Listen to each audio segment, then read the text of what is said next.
നമസ്കാരം. Team India വീണ്ടും ഒരു ലോകകപ്പ് വർഷത്തിലേക്ക് കടന്നിരിക്കുകയാണ്. അടുത്ത മാസമാണ് ഇന്ത്യയിലും ശ്രീലങ്കയിലുമായി ICC T20 ലോകകപ്പ് തുടങ്ങാനിരിക്കുന്നത്. 2024 കരീബിയൻ മണ്ണിൽ സ്വന്തമാക്കിയ ലോക കിരീടം നിലനിർത്താൻ ഉറച്ചായിരിക്കും സൂര്യകുമാർ യാദവിന് കീഴിൽ ടൂർണമെന്റിൽ ഇന്ത്യ ഇറങ്ങുക. T20 സ്പെഷ്യലിസ്റ്റുകൾ ഉൾപ്പെടുന്ന ശക്തമായ 15 അംഗ സ്ക്വാഡിനെയാണ് ലോകകപ്പിനായി തന്നെ ഇപ്പോൾ തിരഞ്ഞെടുത്തിരിക്കുന്നത്. കിരീടം നേടിയാലും ഇല്ലെങ്കിലും ടൂർണമെന്റിന് ശേഷം ചില മാറ്റങ്ങൾ ഇന്ത്യൻ ടീമിൽ തീർച്ചയായും ഉണ്ടാകുമെന്ന് പ്രതീക്ഷിക്കാവുന്നതാണ്. ഇവ എന്തൊക്കെയാകും എന്നതാണ് ഇപ്പോൾ പ്രധാനമായി എല്ലാവരും നടത്തുന്ന ഒരു ചർച്ച. T20 ലോകകപ്പ് കഴിഞ്ഞാൽ ഇന്ത്യൻ ടീമിൽ വന്നേക്കാവുന്ന ആദ്യത്തെ മാറ്റം എന്തായിരിക്കുമെന്നത് ക്യാപ്റ്റൻസിയിലായിരിക്കും. ടൂർണമെന്റിന് ശേഷം സൂര്യകുമാർ യാദവിനെ നായകസ്ഥാനത്ത് നിന്നും മാറ്റുമെന്നാണ് അറിയാൻ കഴിയുന്നത്. കാരണം 36 വയസ്സിലേക്ക് കടക്കുന്ന അദ്ദേഹത്തിന് വീണ്ടും ഒരു അംഗത്തിന് ബലമുണ്ടാകില്ല. അങ്ങനെ ഒരു കാര്യം അദ്ദേഹത്തിന്റെ പക്കൽ ഉണ്ടാകില്ല. ക്യാപ്റ്റൻസി നഷ്ടമാവുന്നതിനൊപ്പം തന്നെ T20 ടീമിൽ നിന്നും സൂര്യ പുറത്താവാനും സാധ്യത കൂടുതലാണ്. 2028 അടുത്ത T20 ലോകകപ്പ് ലക്ഷ്യമിട്ട് പുതിയൊരു ടീമിനെ വാർത്തെടുക്കാനായിരിക്കും BCCIയുടെ പ്രധാനപ്പെട്ട പ്ലാൻ. സൂര്യയ്ക്ക് ശേഷം ടീമിനെ നയിക്കാനുള്ള ചുമതല ശുഭ്മൻ ഗില്ലിലേക്ക് വരുമെന്നും തന്നെ ഉറപ്പിക്കാൻ സാധിക്കും.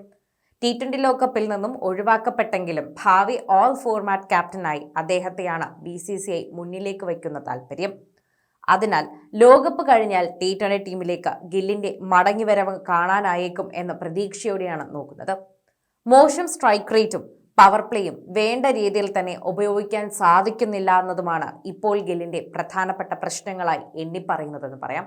എന്നാൽ അടുത്ത IPL ഗുജറാത്ത് ടൈറ്റൻസിനോടൊപ്പം തന്നെ ഈ വീക്ക്നെസ്സുകൾ മറികടക്കാനുള്ള വഴി അദ്ദേഹം തന്നെ കണ്ടെത്തുകയും ചെയ്യുമെന്നുള്ള പ്രതീക്ഷകളാണ് അദ്ദേഹത്തിന്റെ പേര് മുന്നിലേക്ക് എത്തിക്കുന്നതെന്ന് പറയണം.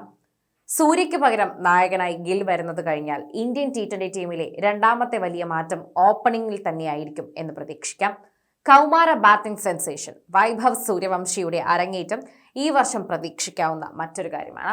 ഇന്ത്യയുടെ ജൂനിയർ ടീമുകൾക്കായി കളിച്ച എല്ലാ ഫോർമാറ്റുകളിലും തകർപ്പൻ പ്രകടനമാണ് വൈഭവ് നടത്തിക്കൊണ്ടിരിക്കുന്നത്.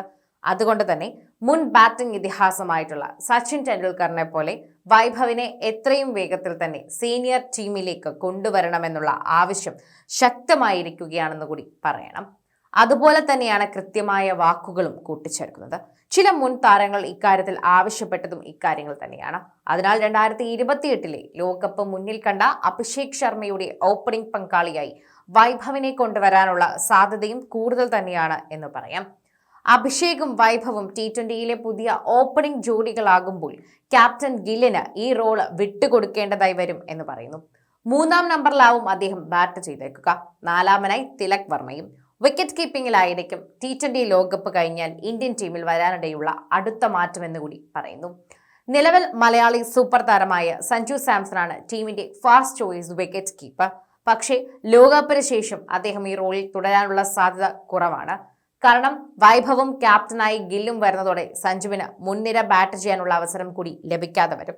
അതുകൊണ്ട് തന്നെ ചിലപ്പോൾ ടീമിൽ പോലും സഞ്ജു കാണില്ല. മധ്യനിരയിലാണെങ്കിൽ അദ്ദേഹത്തിന്റെ റെക്കോർഡും മോശമാണ്. ഇപ്പോഴത്തെ ക്യാപ്റ്റൻ സൂര്യയിൽ നിന്ന് തന്നെ ലഭിക്കുന്നത് പോലൊരു പിന്തുണ ഗില്ലിന്റെ ഭാഗത്തു നിന്ന് ഒരിക്കലും സഞ്ജു പ്രതീക്ഷിക്കേണ്ട കാര്യമില്ല.